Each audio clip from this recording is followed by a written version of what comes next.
రాత్రి దేవుడు మనతో మాట్లాడుచున్నాడు. చూస్తే ఇక్కడ 2:41 దేవుడు మాట్లాడుతున్న మాటలు చూసి ముందుకెళ్దాం. కాబట్టి దేవునికి స్తోత్రం. చూడండి ప్రియులారా, కాబట్టి అతని వాక్యము అంగీకరించే వారందరూ, అంటే వాక్యం అంగీకరించే వారు బాప్తిసం పొందారు. హల్లెలూయా. ఏంటి మారు మనసు ఏమిచ్చింది? వాక్యం అంటే మారు మనసు ఇచ్చింది. కాబట్టి అతని వాక్యము అంగీకరించే వారు బాప్తిసం పొందారు. దేవునికి స్తోత్రం కలిగిన గాక. ఇంచుమించు ఎంతమంది? 3,000 మంది బాప్తిసం పొందారు. పేతురు మారు మనసు నిమిత్తం ప్రకటించాడు సువార్త.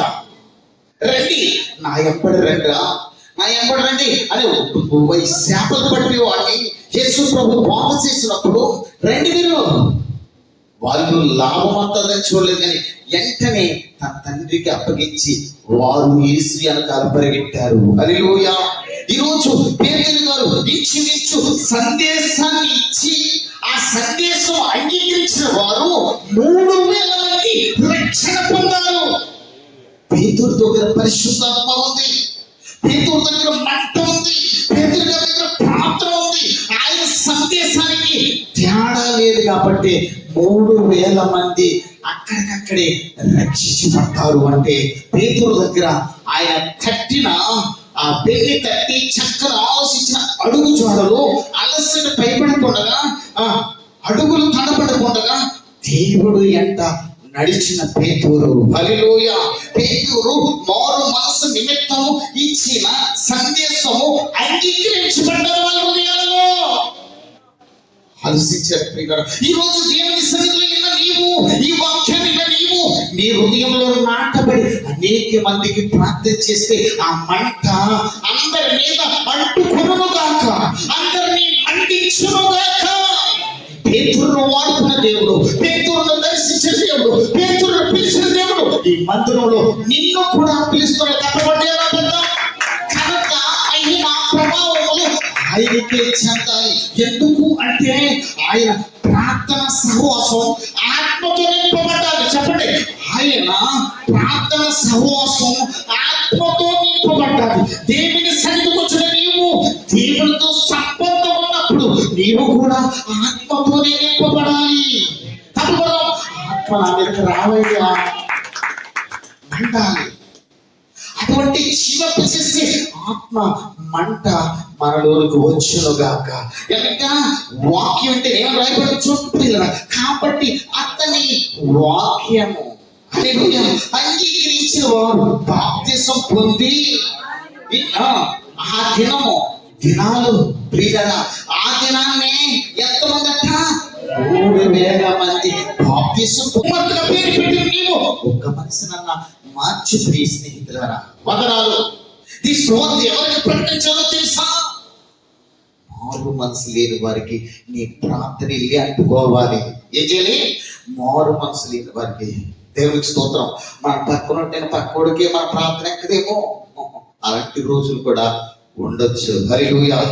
నువ్వు ఏసీ అంటుంటే ఆ ఏసీ అంటున్న అగ్ని మండితే పక్కోడు అంటుకుంటుంది ప్రియులరా. దేవునికి స్తోత్రం కలిగి ఈరోజు అటువంటి ప్రవచన ఆత్మ నీలో నింపబడి మండించబడుగాక. హల్లెలూయా. మంట లేదు కదా, మండించాలి. వాక్యం మండించబడాలి. అద్దెలైతే ఏదైనా గ్యాస్ లైట్ వెళ్తుంది. హల్లెలూయా. కానీ గ్యాస్ పంట ఒక్కటే జ్ఞాపకం చేసుకోండి. గ్యాస్ కి రంధ్రాలు ఎన్ని ఉంటాయండి? గ్యాస్ పొయ్యి ఉంటాయి కానీ గ్యాస్ లో ఉండి ఆ పైపు ద్వారా గ్యాస్ పంపిస్తుంది. అలాగే పరిశుద్ధాత్మ దేవుడు తండ్రి ఒక్కడే. పరిశుద్ధాత్మ దేవుడు ప్రణాళిక ఆ గ్యాస్ వల్ల వచ్చింది.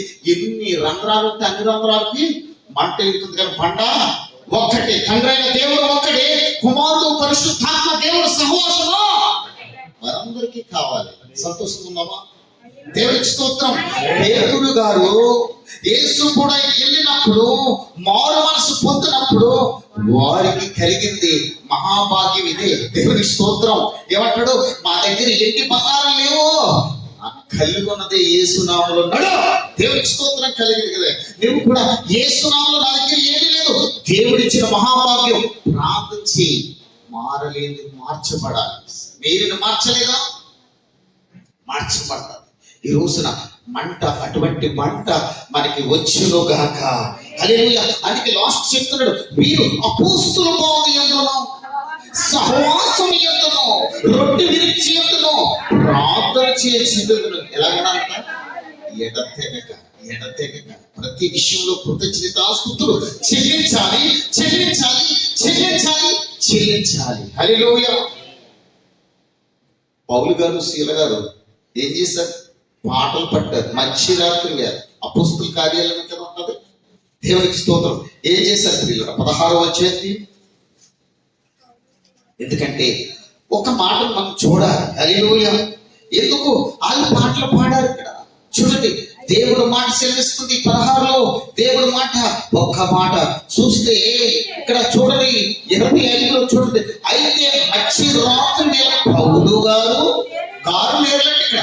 పౌలు, శీల దేవునికి ప్రార్థన చేస్తున్నారా లేదా? చేస్తారు లేదా? అవుతుందా? దేవునికి స్తోత్రం. ఎప్పుడు చేశారు వాళ్ళు? మధ్యరాత్రి వేళ. అలాగే ఇంకొక ఇక్కడ 3 గంటల వేళ. కుంటోని స్వస్థపరిచినప్పుడు 3 గంటల వేళ.